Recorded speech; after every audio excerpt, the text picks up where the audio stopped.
dia sudah belajar melupakan.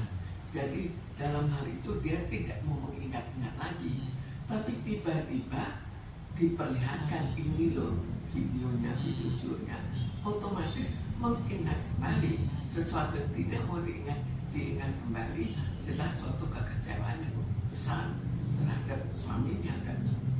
Susah gak sih Bu untuk menghilangin trauma yang besar itu Bu? Itu tergantung pada orangnya. Apakah orangnya mudah memaafkan atau tidak memaafkan, tapi secara rata-rata tetap akan berbekas.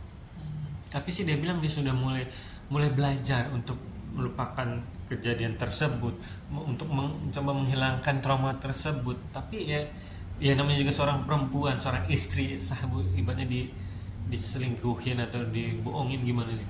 Ya, itu namanya belajar ya. Belajar kan bukan berarti dia berhasil mengatasi, tapi dia belajar mengatasi, tapi tidak otomatis berhasil kan. Seseorang kalau bisa ada suatu kekecewaan berat, kemudian mendapatkan atau terjadi kekecewaan yang mirip saja, dia juga akan kecewa kembali. Itu daya ingat orang tidak bisa, oh saya melupakan, betul-betul lupa. Itu tetap ada bekas yang bisa hidup kembali, dan kali ini bekas yang dirasakan itu hidup kembali, bekas kekecewaan. Bu, jadi kira-kira apa sih Bu yang harus dilakukan bagi seorang Mawa ya?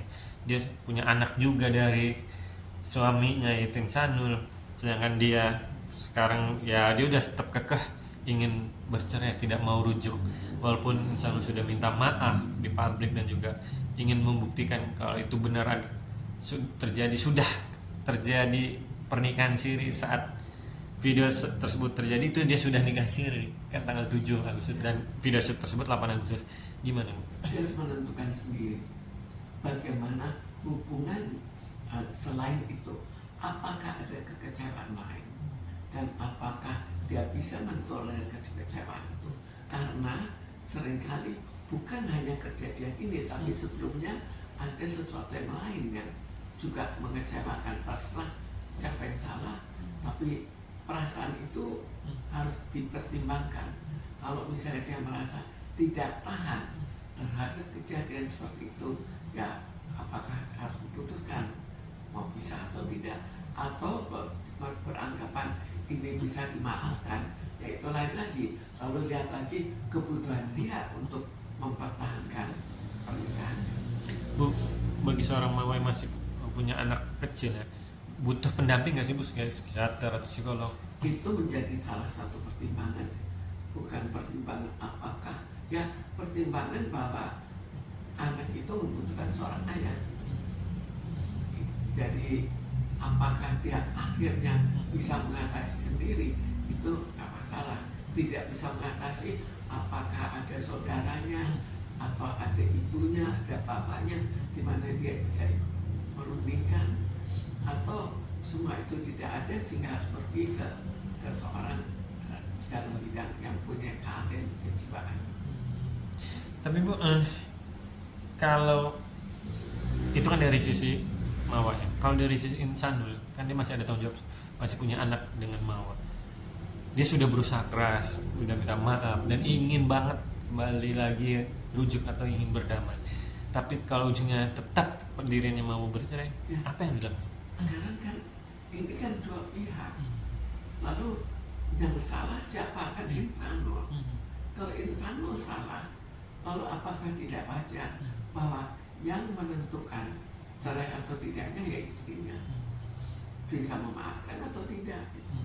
Walaupun sudah melakukan berbagai hal cara nih Bu. Ya, itu terserah, itu kan hak dari seorang istri kan. Kalau dia merasa terlalu disakiti hatinya, kita tidak tahu sebelumnya bagaimana perjanjian antar mereka. Tapi anaknya masih butuhin sang ayah itu Insanul Bu, ya, masih kecil. Itu menjadi pertimbangan. Kenapa tidak langsung cerai pada saat itu, tapi masih dipertimbangkan. Oke, Bu. Lagi-lagi anak yang jadi korban terkait ya peristiwa tersebut, apa yang harus dilakukan Bu untuk sang anak biar tetap ibaratnya tumbuh seperti anak-anak yang lain Bu? harus perhatian harus lebih dong berarti. Ya, bukan hanya perhatian dan lebih, tapi dia harus mempunyai figur bapak. Apakah kakeknya, mamanya, atau apa yang menjadi figur bapak, sehingga cacat dalam perceraian ini tidak menjadi besar dalam hubungannya dengan anak.